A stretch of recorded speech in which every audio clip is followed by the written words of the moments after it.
Well, my hero is a guy named Scott Chamberlain, and he doesn't have a car. He goes like, because if you don't have a car, it's easier to ride, and it's just something you kind of do, and once you're at work, it's just how you got to get home. So it's not, it just becomes part of your day, just like getting on a bus or getting in a car. It just becomes part of your day, and it's so much easier than people think it is. It's not, it's not that hard. I have a few crazy days, where I forget to pay attention and I'm out at a restaurant drinking too much wine. I wake up and realize there's 3 inches of snow on the ground. But, when the weather's worse, there's not as many cars out anyhow, so it's great. Well, people think that your commitment to being a year-round commuter is about, and I'd love to hear input from other commuters, year-rounders like me. You think the commitment's about the bike. The commitment's about a dresser drawer right next to your door, because that's got everything in it that you need, and it's not a whole lot. That's the thing, it's a lot less than what you think. Fenders and lights are the biggest thing you can have. Just, that's the start. But it's just, you watch the weather a little bit differently, and you know your ranges, and it's really, you don't need a whole lot more than you think. It's really, I only modulate sort of the gloves are the only thing that change based on above 30, and there's a certain set of gloves below 30, and then there's your, the big ones below 20 or something like that. But that's about it.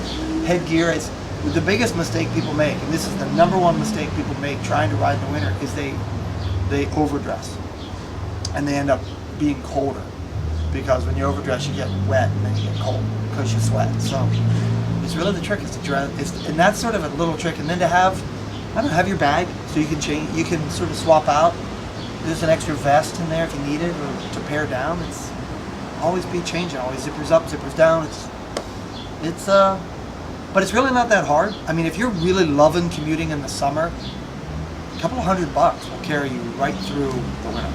Fenders, lights, booties, and good gloves. It's great. It's kind of funny. I missed one day because of snow cover.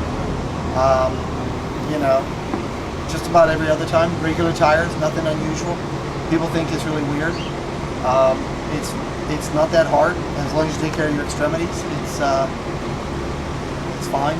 Your feet and your hands are the things you gotta, has the right stuff for. And I always tell people, if it's 33 degrees, I wear a base layer wool jersey and a shell, and if it's 3 degrees, I wear base layer wool jersey and a shell. So it's actually the only way to keep warm, is to remain really active. It's just part of my life. Wow, top to toe in winter. If there was just one word that I would say, it's wool. I have more wool jerseys than most people have, like, regular jerseys. It's just a miracle fabric. It's what everything else is trying to replicate.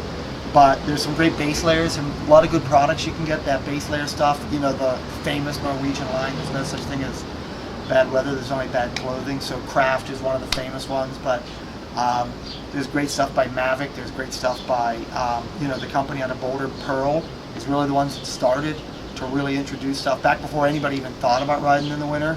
They started to introduce really good gloves, really good, pretty good booties, stuff like that. So if you go from the top down, you want to have, it's really funny, one of the things you want is a thin layer under your helmet. You don't want a big thing over your helmet. You want your helmet to breathe. That's pretty much what gets me through the entire winter. Rarely do I have my face covered. Biggest mistake people make is covering their face. It just gets wet right away. And again, they just overdress. You're better off going a little hard, with your engine. That's a better way to heat up. From then down, it's a base layer, a wool layer, and a shell. Nice tight shell is really good. That Gore-Tex stuff works, but there's a lot of different brands of that. You gotta have something over your knees, but here's what really freaks people out. Normally, I have knee warmers down to 20 degrees. I keep a little bit exposed on my leg. You don't need that. You don't need to cover everything so much. And then wool socks.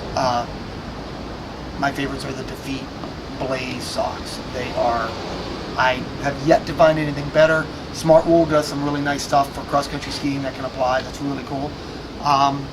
Then your shoes and shoe covers, and just little shoe covers work. Well, the thing about the heat is obviously you're wearing a lot less. The full zip jerseys are great because you got to be able to go all the way down. They really help. And huge bottles of Gold Bond powder when you get to the office.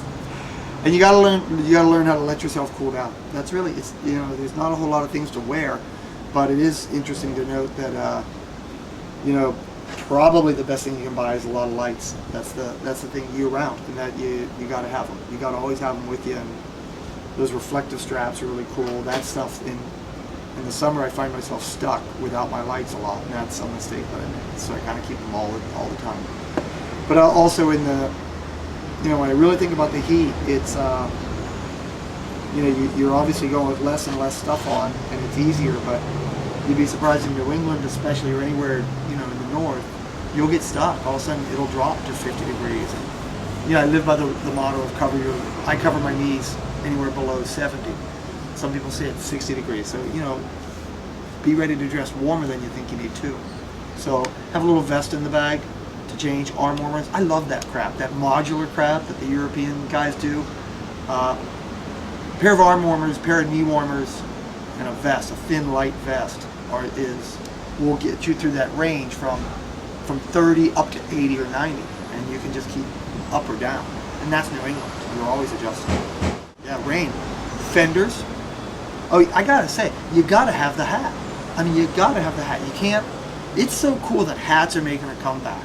And I just gotta say this: the whole mountain bike scene, like, threw a lot of crap that was traditionally really good out of bike shops.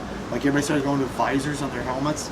Hats under the helmet is the best thing you can wear year round. And in the rain, it's an essential thing. Even if you got like the latest, grooviest glasses, get like a bunch of hats, and they look good. Well, maybe to some people. And for bald men, they look great. But, you know, a hat is an essential thing for the rain. It is absolutely essential. Glasses, you know, the amber lenses glasses. You don't have to spend a whole lot anymore. There's a lot of good glasses out there. Fenders, the clip-on fenders. I love the Planet Bike stuff. I love the SKS race blades. I've had them both. If you can really afford it and have just a commuting bike, the bolt-on fenders, you want them year-round. Fenders are the real secret. It's funny because whenever I'm riding, I see people riding with an umbrella on a rainy day, and you're just like, dude, the rain's coming from the road. It's not coming from the sky. And that's where the rain's coming. So, you know, the thing with rain is turn your lights on even in the daylight, but don't freak out. Once you're in it, it's not that bad. People really think it's awful, and it's not. The days that I think are going to be the worst days, what I thought was going to be the worst night of my recent commuting history, I was in a restaurant, out with a friend, back to the window, eating, drinking wine, having a great night, and the storm hit about 3 hours earlier than I expected. And I turned to get up and leave, and it was about 3 inches of snow on the ground, a wet snow, and I thought, this is gonna suck. But I didn't have a choice. I threw my leg over the bike, had all the stuff on, and that actually ended up being probably my greatest commute night ever. It was one of the most, you just never know when you're gonna have your greatest ride. So you keep riding, because you don't know when it's gonna be just the most amazing ride. And really, really cold, dark of winter, those night rides are some of the best rides. The air is the cleanest. You just feel, I don't know, you feel kind of just a badass when you do it. And it's not, and you don't have to really be a badass. People think you're a badass, but it's like, but it's great. I can't tell you how great it is.